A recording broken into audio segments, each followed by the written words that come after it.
Welcome back to Talk Jamaica here on Talk Jamaica Radio. My name is Ralston Chamberlain. And I'm Ricardo Brooks. Listeners, the government is also receiving mixed reaction to its plan to have secondary students complete 7 years of high school instead of the 5 year that some students do, who opt not to enroll in sixth form now. To hear more about these and other plans, we're pleased to be joined by the Minister of Education, Youth and Information, Senator the Honorable Ruel Reid. Good afternoon, Senator. Hi, good afternoon. How are you? I'm well. Thank you so much for joining us. Let me start by asking you, what guided the development of the idea that it should be desirable for students to do 7 years as opposed to 5 years of secondary school?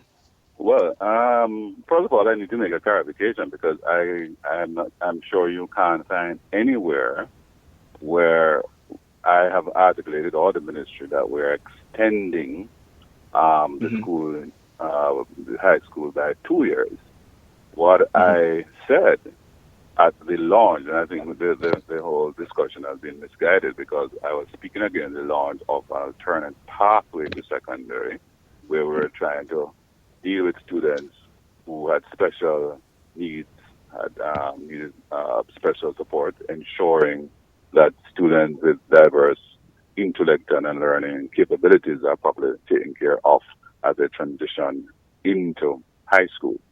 Then I made a point that we wanted to extend the opportunity for those students to go on to age 18 so that, in a sense, all children should remain in school or engage in educational opportunities until they're age 18, which also allows for, if you're a high-performing student and you don't wish to go on to sixth form, as you're saying, but you're going on to college, we're talking about we don't want you to opt out of the education system. So if you're bright and you want to go on to university after sixth form, that's not the issue. The issue is the majority of our students currently do not do well enough to go on to sixth form, and they tend to fall out of the system.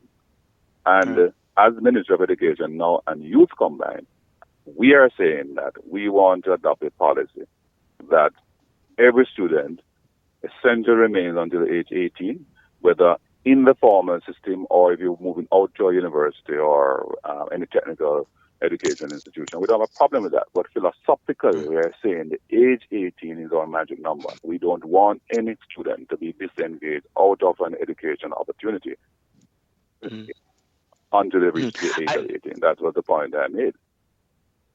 Okay. Minister, I think some sections of the media presented it as being a mandatory requirement, and you're saying it is not mandatory for them to remain in high school. No. I didn't say that. And you know, recall that I was at the launch, and I'm making a point of the alternate pathway to secondary education. And so one has to understand the context in which I spoke. It was not a presentation dealing with the extension of the school year by 2 years.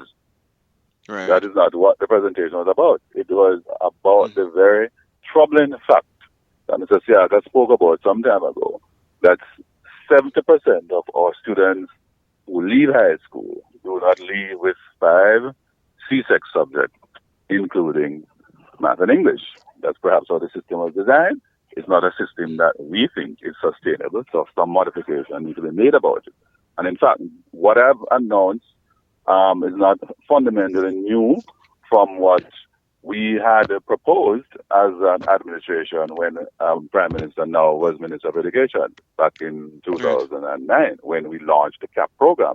And what I've said to the nation is that we're expanding the CAP program to give these multiple opportunities because we know that students at that stage in, determining their career path need a blend and a multiple type of opportunities with what we're doing on the CAP. So you can have technical education opportunities as well as a traditional subject if you wish.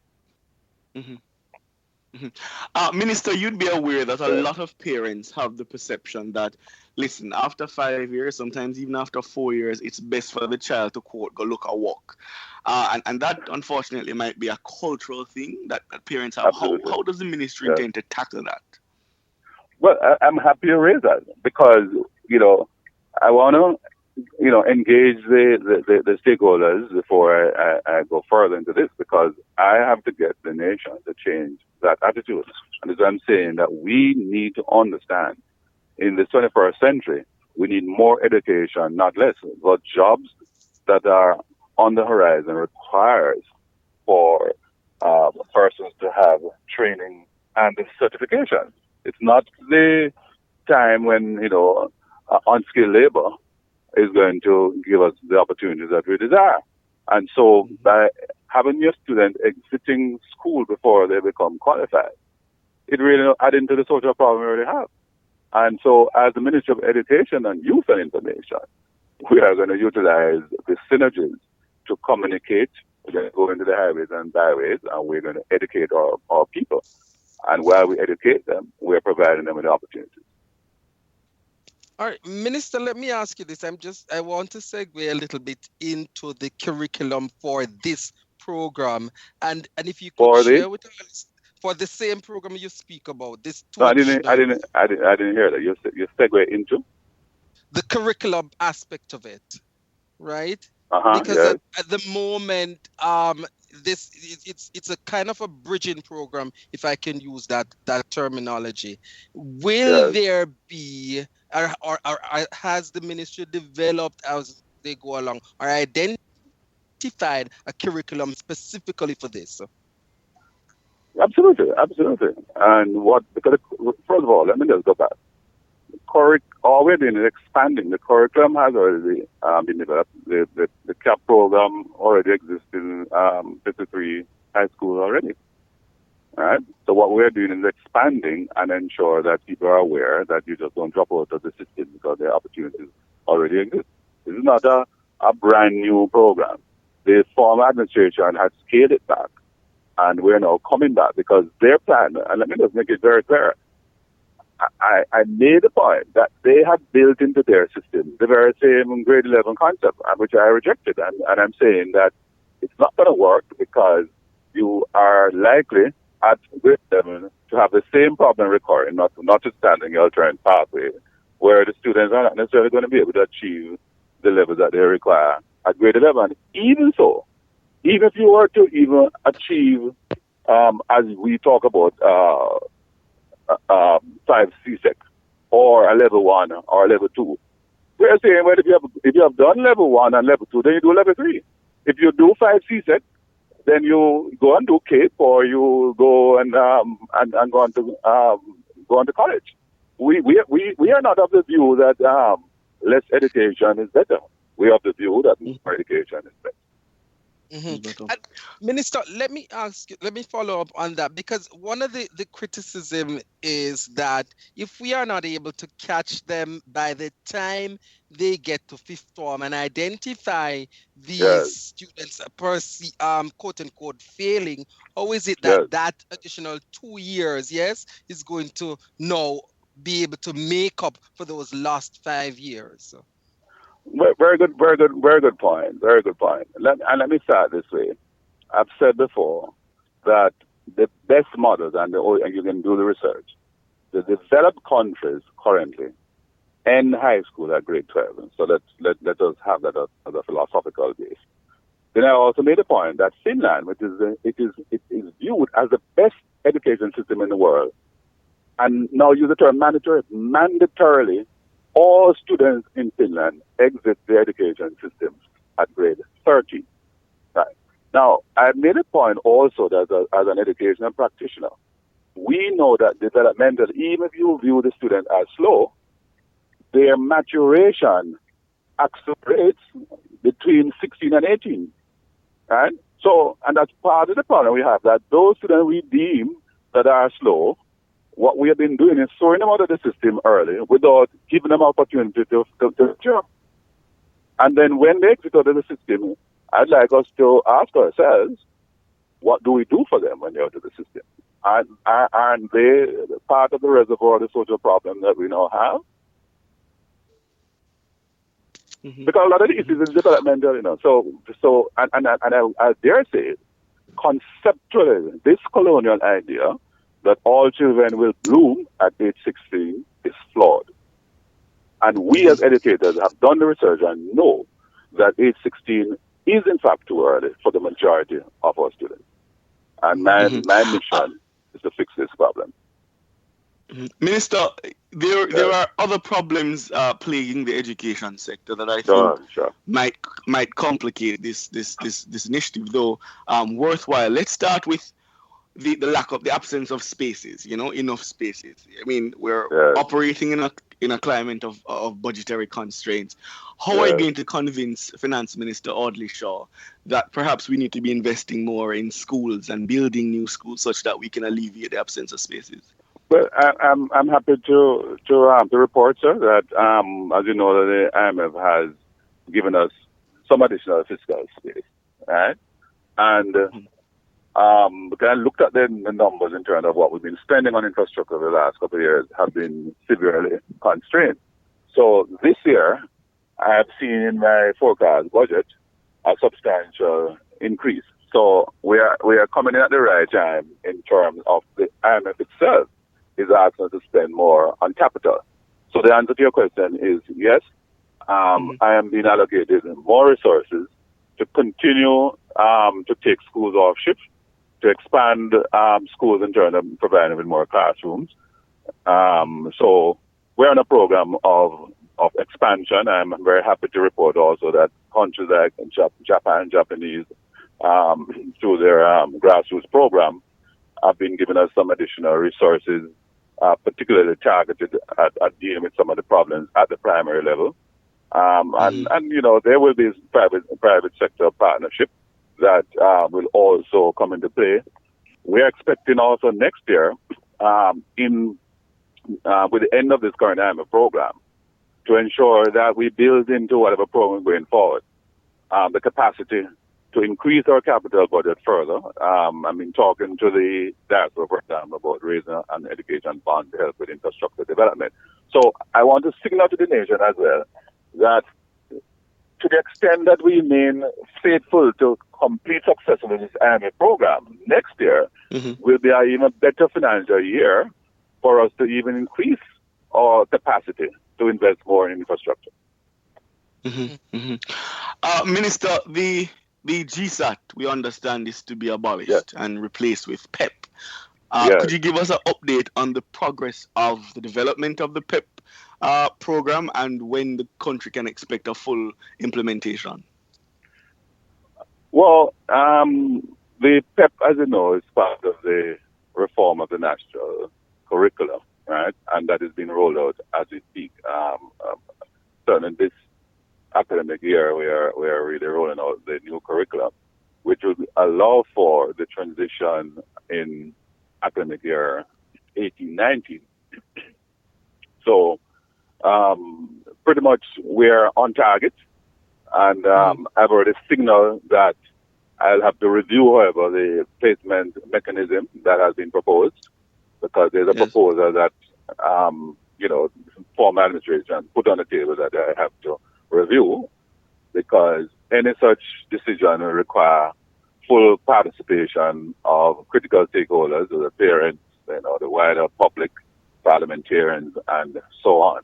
So I just want to say to the nation that we want to respect our stakeholders, we'll engage them and make sure whatever fundamentals that we are pursuing, we have everybody on board. And fundamentally, just before you come in, also fundamentally, how is PEP going to be different from GSAT? Well, fundamentally, there are three components of PEP in terms of assessment. It's a fancy term that primary exit profile, and that profile will have in it the teacher assessment. It will have what we call a hot test, and it will also have a mental ability component. So it's not going to be relying on one shot exam as we currently have. It won't be multiple choice exam either. So it's going to be really testing higher order skills and assessment over time. And the test I spoke of will be focused on the grade 6 curriculum and not the 4 to 5. So the student won't have to be preparing to cover content over a 2 or 3 year period. The content will only be based on what was covered in the grade 6 period, and the exam itself will shift from current March to about May. So giving a little insight as to some of the changes that is envisioned.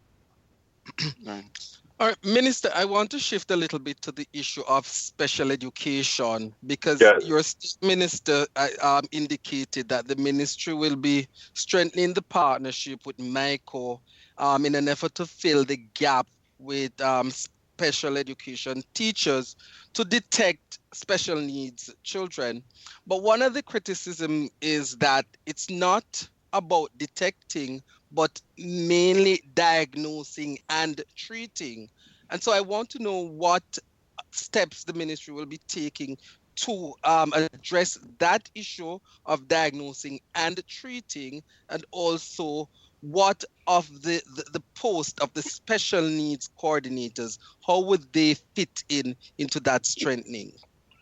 Well, thank you very much. Very interesting question, and I'm happy that we're having a discussion.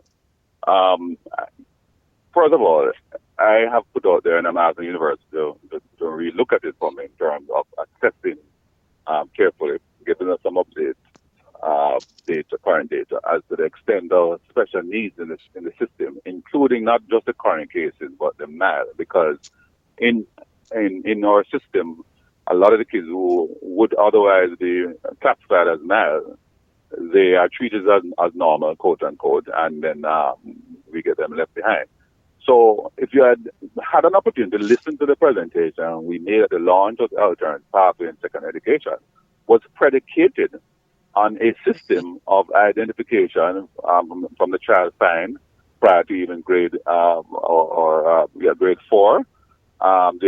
Will be a grade 4 diagnostic test that would be in the system, and so that child also would have a sort of a passport, so you know what the issues are, and even at the point where you make the assessment at grade 4, you would have been treating with whatever challenge those students have, and then trying to support them right throughout their education experience.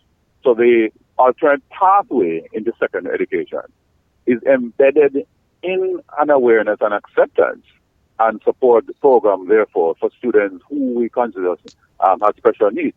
And understand that you have 3 profiles: students who you consider normal, students who have chronic problems, and those who are mild, right? So to specifically answer the question, I believe that we'll have to ensure that we strengthen that position in terms of special needs coordinator, and also the system-wide and empowerment of our teachers to assist in the diagnosis and the treatment thereof. So every teacher will now have a working competence in treating this matter. In fact, it's one of the criticisms I also have of the teacher training curriculum, because the teacher training curriculum needs to ensure we certify teachers who have the capacity to do the diagnosis. We have to be able to deliver what we call differentiated instruction, to understand that, in fact, in any group of students, you're going to have students with different learning styles, and you have to be able to diagnose and then be able to treat in a very customized way. Each child, as long as you assess that there's diversity in the classroom, you now have to be able to deal with those diversity. One of the things, the emphasis that Mr. Shaw, then opposition minister and finance, emphasized, Minister Reid, was the issue of our early childhood education, yes? And there seems to be a disconnect in terms of literacy and numeracy between the early childhood curriculum and the primary curriculum. Is there any plan, yes, within the ministry to look at how we can better infuse literacy and numeracy, or a greater emphasis be placed on literacy and numeracy at the early childhood level? Well, okay. Early childhood is basically early childhood is 0 to 8, right? And so we have to have a greater recognition of we have to have the greater recognition of the fact that early childhood begins at 0 to 8. And back to the Finnish model, um, a lot of the problem we have in education stem from the 0 to 3.5. So where we're Mhm. going with that is through the Early Childhood Commission and the National Parent Support is to be able to educate parents as how to grow healthy children, to understand that they need literally to prepare themselves to be parents and to ensure the child is properly nurtured and the brain stimulated during that period, 0 to 3.5. In fact, it's something I want to talk to Minister Tufton about to properly reintroduce community health aid. So we need to monitor what is happening to our children between 0 and 3.5. So I'm happy you raised that question because when you talk about early child and literacy and all of that, let us understand that once a child is healthy, the brain is healthy, and they are given learning opportunities, they will learn. And that is why, some of the problem we have is really health related because we think that when you look at the world assessment of our early childhood, we are one of the best early childhood systems in the world, right? What we are not dealing with is that period of the 0 to 3.5, where people think that they can have their children in any kind of condition, and then they Mhm. just simply send them to school, and the school will fix the problem. If you have children enter the system with cognitive deficiencies, which is a medical problem now, then the schools can't fix a medical problem. We're not a health institution, and that is part of the education information that we're going to drill down to. So I'm saying I need to get the current research and come back to the country and explain if we really want the kind of education system that they have in Finland, then, Mhm. these are the areas we have to fix. And I dare say, in Finland, all of 0 to 8 is a responsibility of parents. They do not have any early childhood as organized as we have because their formal education system begins at grade 8 to grade 13. Mhm. And Minister, I know you have indicated that you have gotten additional funds, and some leadway in terms of funds for schools. But are there plans within the ministry to kind of make a little bit more resources available to those schools that lack resources? And I tell you what I have in mind, Yes, that there if there is a department within the ministry that will focus, yes, on tapping into resources that are out there, encouraging schools and alumni to contribute to the schools so as not to put that excess burden on the government. Because a lot of schools, you wonderful, will agree with me, wonderful, are wonderful. lacking in Yes, resources. yes, and we accept that. And I just want to also remind you that under our former administration, we launched NET, which is National Education Trust. And as we speak, one of the things that they have on the table that I've endorsed, which we're going to be doing in May, is have a gala event where we are trying to encourage the private sector, foundations, and the diaspora to make contribution to the development of particular schools. And as I said, the Japanese have already actually begun to do that. So that is a mechanism that we had set up, which is now operational. And in fact, they right now are the ones that we charge with the responsibility for all our infrastructure development. And I already signaled to the diaspora that we want to definitely partner with them. I want to say while I'm talking, I was very heartened also. I met just last week with the Rock House Foundation, and I did announce that they have been raising about $20,000 per year for the Jamaican education system. They're helping us to build a $50 million special education facility in Montego Bay. So you're right that I certainly have had great experience in mobilizing resources from stakeholders, and I intend to leverage my capability in this regard. So that is also a big effort on my part. I'm going to be a big campaigner to encourage alumni and all the agencies and foundations to assist us in funding our educational programs. Mhm. Minister, I'm going to ask you now to remove the education hat and put on the information minister hat. No, I can't remove any such hats. I am Minister of Education, Youth and Information.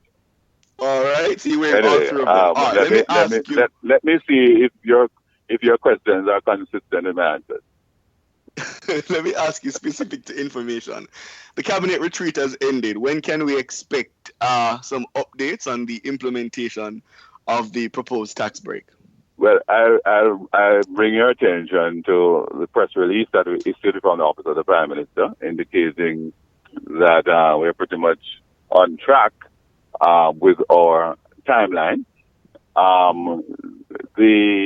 What we communicated by that release is that in the budget debate, which is slated for early, sometime in May, the nation will be given the full details as to what we're going to be doing with this particular proposal in terms of the tax reform plan. So out of the retreat, yes.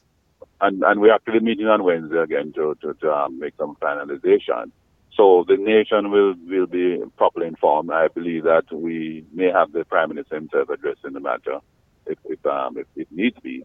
But just asking for a little patience, that we are working to make sure that we get it right. We're listening to a lot of suggestions coming from unions and the private sector and so on. And when we make the final announcement, I'm sure the nation as a whole is going to be very happy. Mm-hmm. And would you characterize the cabinet retreat as being a success? Oh, I must tell you that, the experience was very awesome. And I want to signal to the nation that there are a lot of good projects that are on the table for implementation. And our job is going to be pulling out those barriers to implementation. And one thing I'm going to do in terms of the information ministry is to inform the public very clearly and precisely about the programs and opportunities for employment, particularly for the youth, that these projects will bring. So I'm very, very optimistic in terms of the prospect for growth and development for our nation. All right, listeners, Senator Ruel Reid, he is the Minister of Education, Information and Youth. I want to thank you, Minister, for taking the time to join us. It's been my pleasure. Thank you so much. And all the best to you and your listeners. Good afternoon. Thank you. Good afternoon, Minister.